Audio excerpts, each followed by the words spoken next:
안녕하세요. 네, 이번 시간에는 2014년도 제1회 전기산업기사 또 전기공사산업기사의 기출문제인 전기기기 문제를 함께 공부해 보시도록 하겠습니다.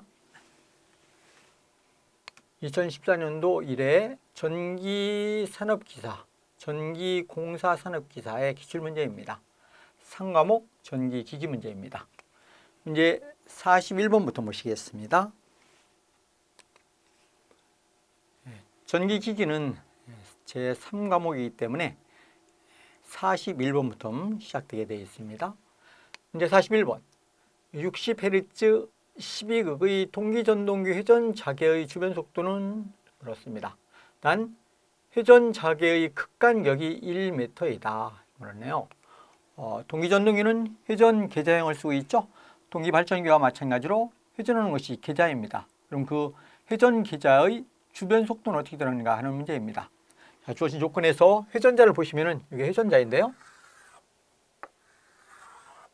여기 축이 있고 축이 있으며 극이 이렇게 조져 있는데 요 극과 극 사이 간격이 1m라고 줬습니다. 얘가 N극, 얘가 S극, S극. 그럼 이 극과 요 극 사이 간격, 요 극 간격은 1m이다. 그리고 이런 국수 P가 P국수가 12극이다. 이렇게 줄였습니다. 국수는 12극. 그러면 요 회전자의 원주의 길이를 알 수 있겠죠? 원래 원주의 길이는 요게 직경이 Dm이면은 요 원주의 길이 L을 원주 길이라고 쓴다면은 원주 길이 Lm는 파이 D가 원래 원주의 길이가 됩니다. 그런데 여기에 극수가 12극이고 극간격이 1m일 때 원주의 길이는 무엇이 된다? 극간격 피치라고 씁니다. 극간격 피치, 그래서 피치를 이렇게 쓸 수 있거든요. 피치. 그 다음에 극수 P. 이것을 극간격 곱하기 극수를 하면은 파이 D가 되는 것입니다. 그럼 파이 D는 얼마가 된다? 극간격이 1m이고 극수가 12극이 되니까 원주의 길이는 12m가 되겠네요. 12m가 되었다. 자, 그러면은 동기전동기에서 동기속도는 어떻게 되느냐? 동기속도 NVS라고 썼을 때 동기속도는 언제나 발전기와 마찬가지로 P분의 120F가 동기속도가 되죠? 자, 그러면 극수는 12극이 되었고 120 곱하기 주파수가 60Hz라고 했기 때문에 1분 동안의 회전자의 회전속도는 120분에 나눠주니까 600rpm이 되겠네요. 동기속도 600rpm이 되었다. 자, 그러면 요 회전자의 주변 속도는 어떻게 되느냐? 그러면 속도 V를 썼을 때 속도의 항상 정의는 무엇이 된다? 속도는 시간당 간 거리를 속도라고 그러죠? 그럼 1초 동안에 한 바퀴 회전했다. 시간 1초 동안에 한 바퀴 회전하면은 파이 Dm를 간 것이고 파이 Dm 갖고 1초 동안에 N번 회전은 초당 회전 속도 NS를 구해주면 되는 것이죠. 이게 바로 주변 속도가 되는 것입니다. 그러면 이건 초당인데 분당으로 바꿔서 파이 D 곱하기 60분의 1분 동안의 회전수 NS를 나눠주면은 이게 주변의 회전 속도가 되겠습니다. 회전자 주변의 속도. 그럼 파이 D는 여기서 구해냈죠? 파이 D는 여기서 구한 것이 12m가 되었습니다. 그래서 파이 D 회전자의 주변 원주의 길이는 12m가 되었고 60분의 동기속도 600rpm으로 줄였죠? 그래서 나누기가 10이 됐죠? 그러면 12 곱하기 10이니까 120m/s가 되겠네요. 자, 그래서 요 동기전동기의 회전자의 주변 속도는 120m/s. 보기에서 찾아보시면은 10, 31.4, 120. 그래서 답은 3번이 되겠네요. 다음 문제 보시겠습니다.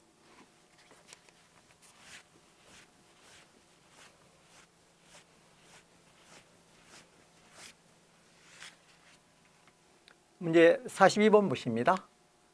단상 판파종 요리에서 변압기 2차 측 전압의 시료값이 2V라고 할 때 직류 전류의 평균 값은 이렇게 물었습니다.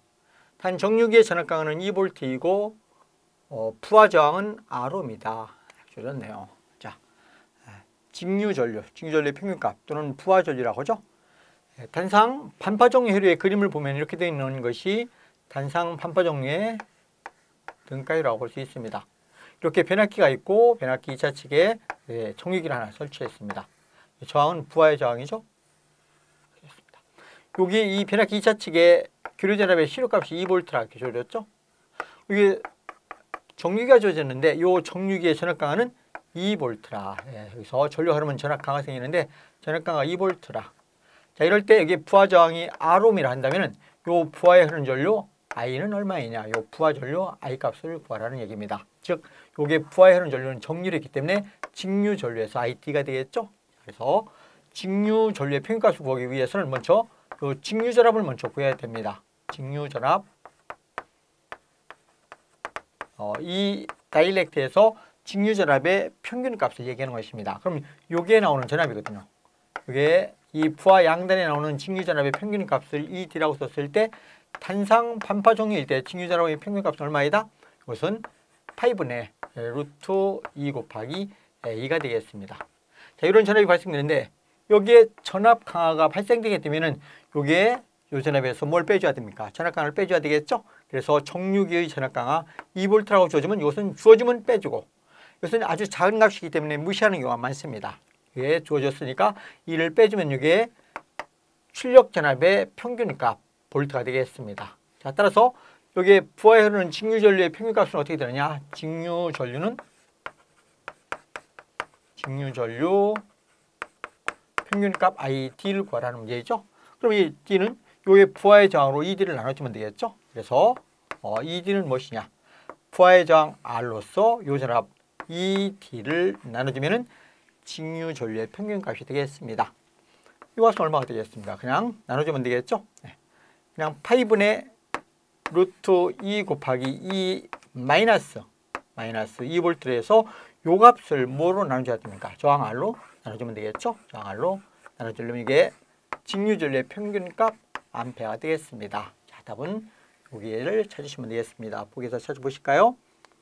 파이분의 루트 2 마이너스 2 퍼 R 1번이 바른 답이 되겠네요. 그렇죠?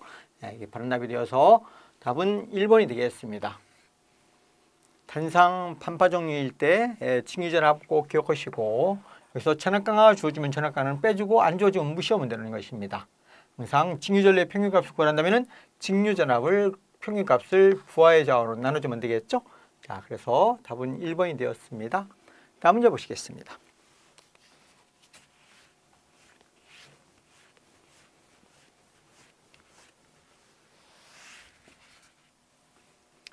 (43번) 문제 보십니다.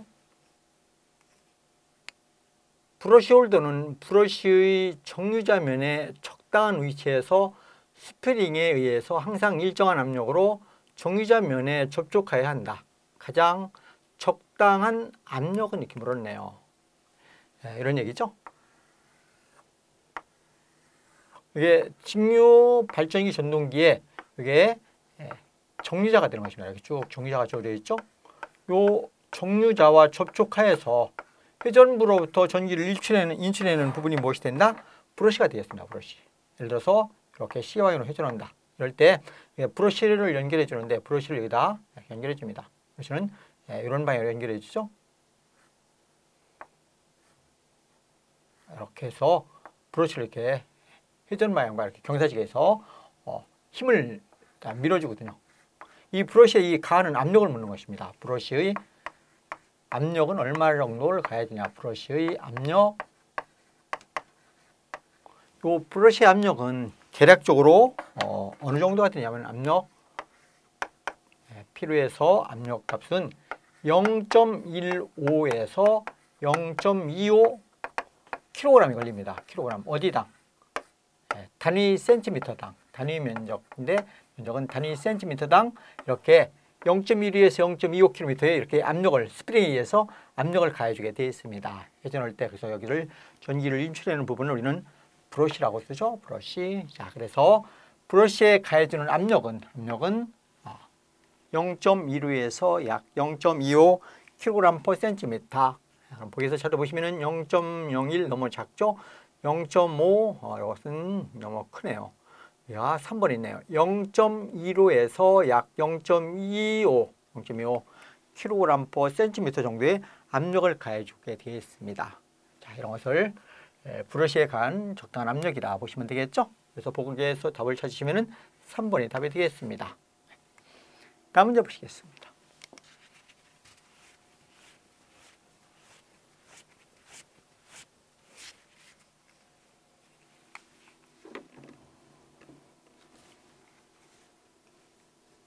(44번) 탄상 직권 정지자 전동기의 설명으로 틀린 것은 탄상 직권 정지자 전동기라. 그러니까 우리 직권 전동기가 있는데 탄상 직권 정지자 전동기라는 것은 이렇게 계자곤선이 있고 여기에 전기자가 이렇게 조려 있습니다. 아마추어가 있고 여기 브러쉬가 이렇게 조려 있고 그래서 뭐가 있다? 그래서 보상곤선이 연결되어 있습니다. 이것이 탄상 직권 정지자 전동기라 해서 이렇게 직류의 전압을 가해도 되고 교류의 전압에 의해서 동작할 수 있는 것, 이것을 탄상 직권 정지자 전동기라. 이것이 계자곤선 필드, 이것이 회전자인 전기자가 되고 여기 브러쉬가 있고 이게 보상곤선입니다. 이것이 탄상 직권 정지자 전동인데 여기서 교류를 가해줄 때, 여기서 교류 전압 AC를 가해줄 때 문제가 무엇이냐면은 여기 이 계자곤선인데요. 계자곤선이 되는데 계자곤선에 교류의 전류가 흐를 때 리액턴스에 의한 전압가가 매우 크고 전압가가 크다 보니까 용률이 매우 저하되거든요. 이런 걸 보완하기 위해서 계자곤선은 아주 작게 해줘야 됩니다. 그래서 약계자라는 표현을 쓰고 있습니다. 약계자. 계자곤선은 작게 해주고 약계자로 사용하고 여기에 회전자가 있죠.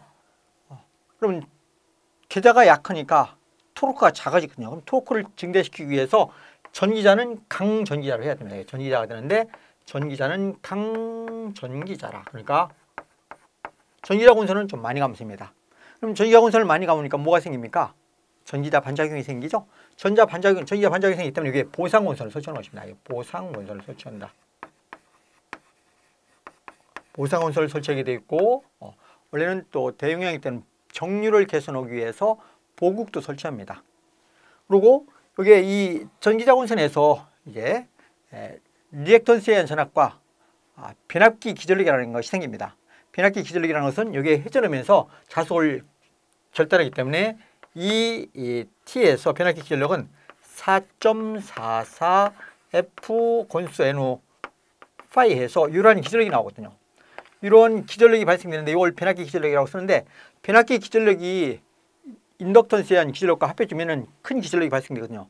이래서 단락곤선에 큰 전류가 흐릅니다. 그래서 단락곤선의 큰 전류를 제한하기 위해서 브러쉬의 접촉장을 작게 한다든가 또는 여기 단락곤선의 저항 R를 큰 단락곤선을 사용하게 되어 있습니다. 이것이 직권 정지자 전동기의 특성이라고 볼 수 있습니다.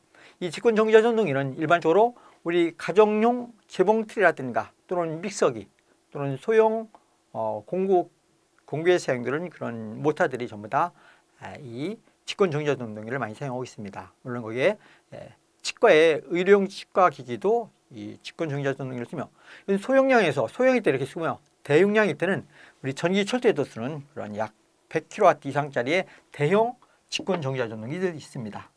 다량 여러 분야에서 많이 사용되며 직류와 교류가 양용이다. 교직 양용, 직교 양용이거든요.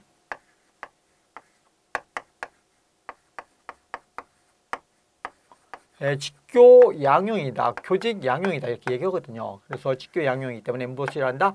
만능 전동이라고도 씁니다.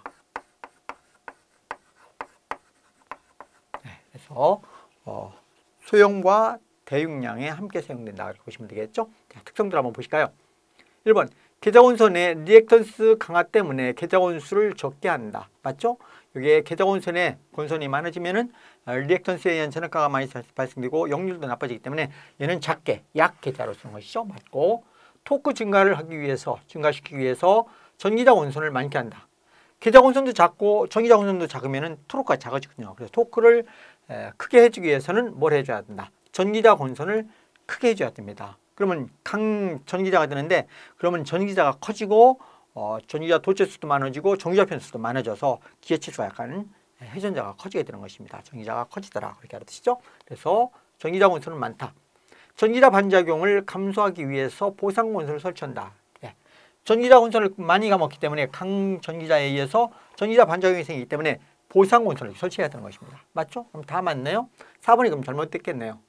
변압기의 기전력을 크게 하기 위해서 브러쉬의 접촉장을 적게 한다. 이것은 잘못됐네요. 변압기의 기전력이 크기 때문에 이것이 많기 때문에 크게 하기 위해서가 아닙니다. 많기 때문에 요 브러쉬의 접촉장을 크게 한다 해야 돼요. 접촉장을 크게 한다. 크게 해서 단락전류를 적게 해줘야 됩니다. 이 접촉장을 크게 한다든가 아니면은 저항이 큰 그런 단락건선을 사용하게 되어 있습니다. 자, 그래서 4번이 잘못됐네요. 답은 4번이 되겠습니다. 다음 문제 보시겠습니다.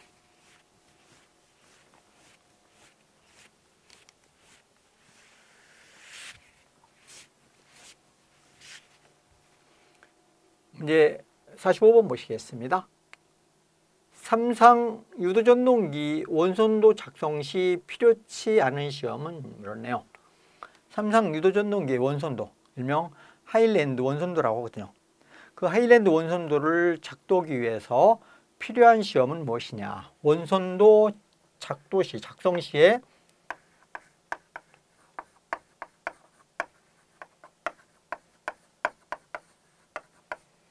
필요한 시험.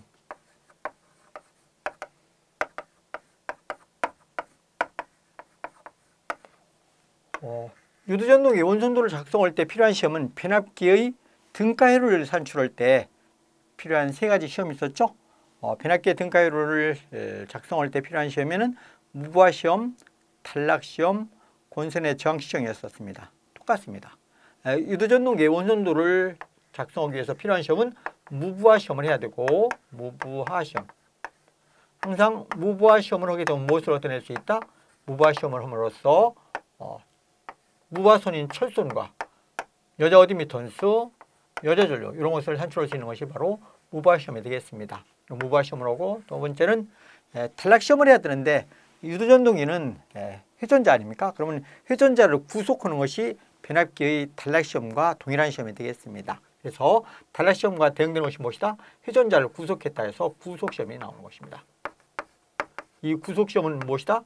구속 시험이 곧 단락 시험과 동일한 시험이다. 이렇게 알아두시면 되겠죠. 변압기의 단락 시험과 동일한 시험이 구속 시험이 되는 것입니다. 회전자를 구속했다. 그다음에 권선의 저항을 측정합니다. 고정자와 회전자의 권선이 있죠. 권선의 저항을 측정해서 저항을 측정하여 무엇을 구한다?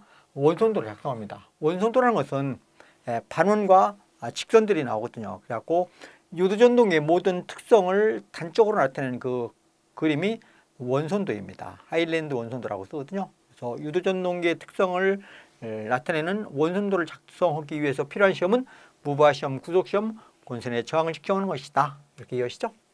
그럼 보기에서 찾아보시면은 1번 저항 측정 맞죠? 무부하 시험 맞고 구속 시험 다 맞네요. 슬립 측정이라. 그럼 슬립은 이 원선도에서 슬립을 구할 수가 있는 것입니다. 그래서 슬립 측정은 필요가 없다. 4번은 해당 사항이 없네요. 답이 4번이 되겠죠? 다음 문제 보시겠습니다.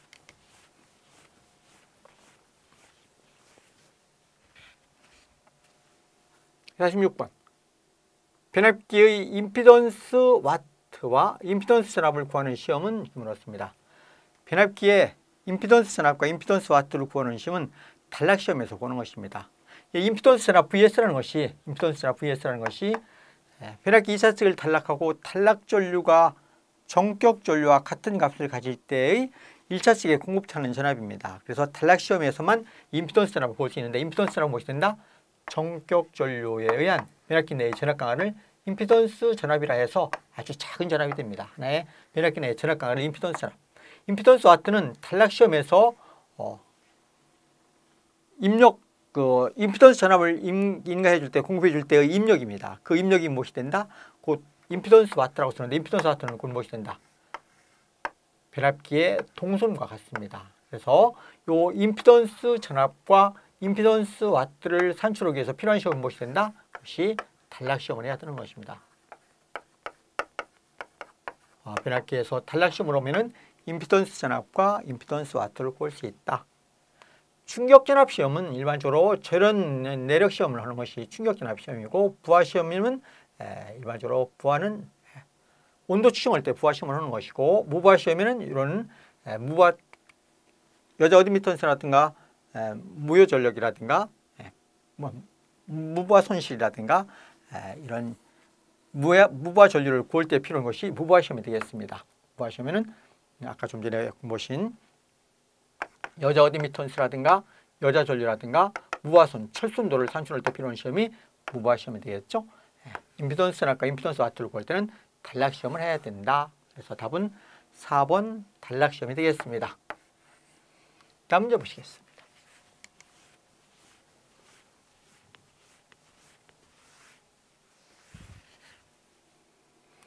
47번 문제 보십니다. 삼상 직권 정지자 전동기에 있어서 중간 변압기를 사용하는 주된 목적은 무엇이냐? 이제 단상 직권 정지자 전동기도 있고 또 삼상 직권 정지자 전동기가 있거든요. 그러면 삼상 직권 정지자 전동기에서 중간에 중간 변압기를 설치하거든요. 그 중간 변압기의 설치 목적이 무엇이냐 이렇게 물었습니다. 중간 변압기는 이렇게 되어 있거든요. 여기가 고정자의 권선입니다. 고정자의 권선이 이렇게 3개의 권선이 조려졌습니다.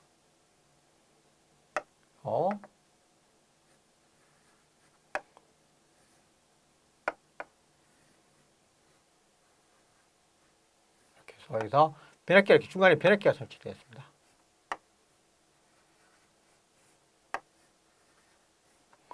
이게 중간 변압기거든요.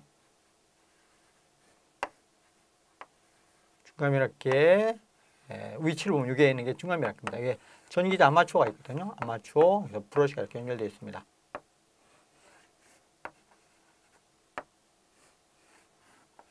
이렇게 하는 것이 삼상 직권 정지자 전동기가 되겠습니다. 이것이 고정자의 권선입니다. 고정자, 이것이 회전자가 되겠죠. 회전자,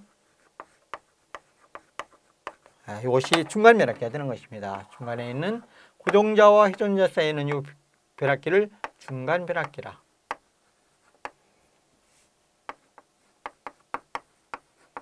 중간 변압기라고 쓰거든요. 이 중간 변압기를 설치하는 목적은 무엇이냐? 이 중간 변압기를 설치하는 목적은 이 권수비를 적당히 조정해서 이것이 이 전동기의 특성을 조정하기 위한 것입니다. 가장 중요한 것은 중간 변압기의 권수비를 조정해서 이 권수비를 조정하게 되면 이 정지자 전동기의 특성을 조정할 수 있는 것입니다. 특성 조정, 특성 조정이 가장 중요한 목적이며, 두 번째로 권수비를 조정함으로써 회전자의 전압을 정류 전압에 알맞는 전압으로 선정할 수 있습니다. 정류 전압을 선정할 수 있고,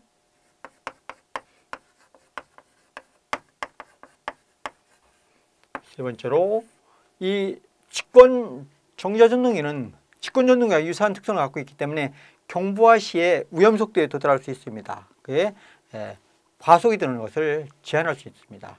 과속을 제어할 수 있다. 속도 상승을 억제할 수 있다는 얘기죠. 경부하 시 속도가 빨라지는데 속도 상승을 제한할 수 있는 그런 특성이 있는 것이 바로 중간 변압기의 능력이라 볼 수 있습니다. 자, 그래서 간단하게 알아두십시오. 특성을 조정할 수 있고 정지 전압을 적당한 전압으로 선정할 수 있으며 경부하 시 속도 상승을 제한할 수 있는 그런 특성을 가지고 있는 것이 바로 중간 변압기의 어떤 기능이다. 그렇게 이해하시죠?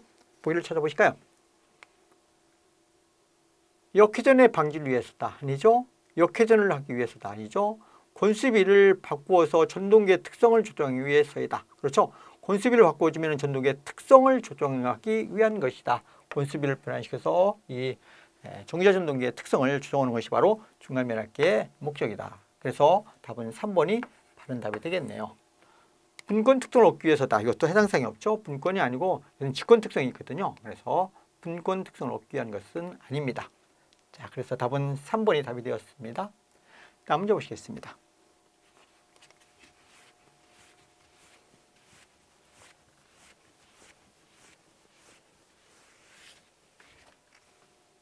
(48번) 220V 6국 60Hz 10kW인 삼상 유도전동기의 회전자 이상의 저항이 0.1, 리액턴스는 0.5이다. 정적 견압을 가했을 때 슬립이 4%일 때 회전자 전류는 몇 암페어인가? 단 고정자와 회전자에는 델타 개선으로 권수는 각각 1차 권수가 300회이고 2차 권수는 150회이며 각각 권선 개수와 권선 개수는 같다. 그러니까 유도전동기에서 권수비가 있는데요. 유도전동기의 권수비 일명 전압비라고도 씁니다. 유도전동기의 권수비는 NO2KW1 NO1KW1 2죠. 그래서 이 권선 개수가 되고 이건 2차 측의 권수, 1차 측의 권수입니다. 그냥 변압기에서는 NO2는 NO1을 권수비라고 쓰죠. 유도기에서는 이게 권선 개수가 첨부되게 되어 있습니다. 이것이 뭘 것 같다? 2,2와 2,1이 되는 것입니다. 2,2와 2,1의 비가 되겠죠. 이 값이 얼마나 했냐면은 요 권선 개수는 같으며 권선이 같고 그럼 NO2분의 NO1 값이 얼마가 되더라? 150대 300이 되었다. 이런 얘기입니다. 권수가 각각 권수가 1차 권수가 300회이고 2차 권수는 150회라는 뜻이거든요. 1차가 300, 2차가 150. 그럼 이게 1차 측의 전압이 얼마가 공급되고 있냐면 220V가 공급되고 있죠. 그럼 1차 측 전압이 220V를 한다면은 2차 측 전압은 볼 수 있겠죠. 2분의 2가 됐죠. 2가 되니까 여기는 이거의 반이 돼야 됩니다. 110V가 되겠네요. 그래서 무엇을 알 수 있다? 정지시 2차 측의 유기전력 E2가 얼마이다? 110V를 얻어낼 수가 있는 것입니다. 이렇게 주어지고 뭘 구하라? 슬립 S가 이고로 4%. 4%로 회전을 오게 있을 때 2차 측의 전류는 무엇이냐? 회전자의 전류가 곧 2차 측의 전류이거든요. 원래 2차 측의 전류 I2, 유도전동기 2차 측의 전류는 어떻게 된다? 얘는 회전시 2차 측의 전력 E2S를 무엇으로? 2차 측의 건전의 저항 R2 플러스 J SX로 이렇게 나눠주면 이게 바로 2차 측의 슬립 S로 회전할 때의 2차 측의 전류가 되겠습니다. 여기는 E2S라는 것은 정지시에 요 E2에다가 슬립 S로 운전할 때 S로 곱해준 것이 바로 슬립 S로 회전 시에 2차 측의 기전력이 되겠습니다. 자, 그래서 이것을 정리해주면 이렇게 되겠죠. 2차 권선의 저항은 0.15mm 되었고 플러스 J 슬립이 0.04라고 그랬죠. 0.04 곱하기 리액턴스가 0.05라고 했습니다. 0.05분의 슬립 S, 이것은 S 곱하기 E2가 되는데 S는 0.04 곱하기 E2는 110V로 줄였죠. 110V가 구해놨습니다. 자, 이것을 계산하는데 이것을 무시하면 어떻게 됩니까? 이 값이 워낙 작기 때문에 원래 리액턴스는 크지만 슬립이 0.04가 되기 때문에 이걸 무시해도 됩니다. 무시하고 계산해보면 얼마가 됩니까? 4.4가 됐네요. 4.4를 0.1로 나눠주면 44A가 됩니다. 44A가 되는데 이게 약간이라도 값이 있겠죠? 그래서 이것으로 전부 첨부시켜서 나눠주면은 44보다 약간 적습니다. 그러면 약 43A가 되겠네요. 계산기로 한번 확인해 보십시오. 그래서 2차 측의 전류는 약 얼마이다? 43A 정도가 된다. 이것을 무시하고 계산하면 44A거든요. 근데 이것을 넣어주면은 약 43A 정도가 될 것이다. 이해하시죠? 다음 보기에서 찾아보시면은 27, 36, 43 해서 보기에서 답을 찾으면 3번이 답이 되네요. 이것이 유도전동기의 회전자 2차 측의 전류다. 보시면 되겠죠?